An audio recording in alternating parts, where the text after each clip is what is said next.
thoko-ini ya Hiroti kaunti-ini ya Kericho turakora Peter Mwaura ari mihango-ini yake ya oro muthenya aria arutaga wira wa kwendia indo cia mari wira nyendagia mari tatu iciko gicungi uguo tuthogithi dukanitio uguo na tumaguta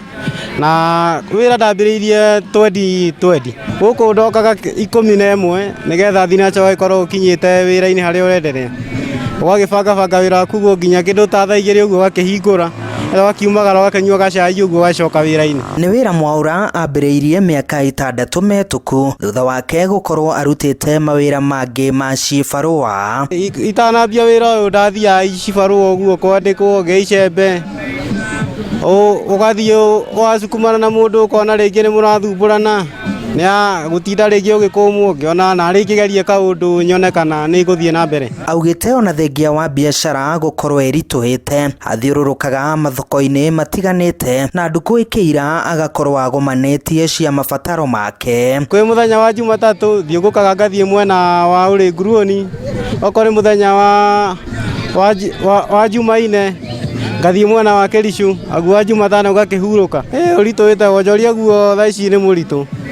kindu kia mbere ta indo riu ni nyongerere bei muno makiria wagewera customer kindu kina fulani ta giki kiraumaga bei ino ni mukagiana muno agigakinya bei iyo wakorwo urutite wira muno. Ni atariirie mawega ma kwiyandika akiuria mbeu njithi take kwaga gucaguraga mawira kuona ni muira wa ati Kenyu na Kenyu cioyanagira nda. Ingimwira mbeu njithi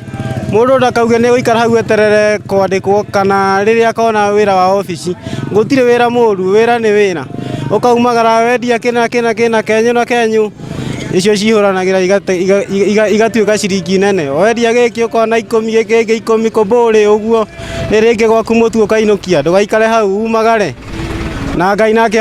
waumagara nake okera Ngai ndaumagara na eta thimo uguo. Peter Mwaura arahuriire mbeu njithi aingi mwihoko akiuga wira ni wira na gutire ciringi ngarange kuona ni ataukirwo ati Kenyu na Kenyu cioyanagira nda. Handu-ini ha Inooro TV tabarĩra-ini ya Kenyu na Kenyu kuma mwena wa Hiroti muhaka-ini wa kaunti ya Kericho na Uasin Gishu nie njitagwo Joel Kimani wa Njuguna.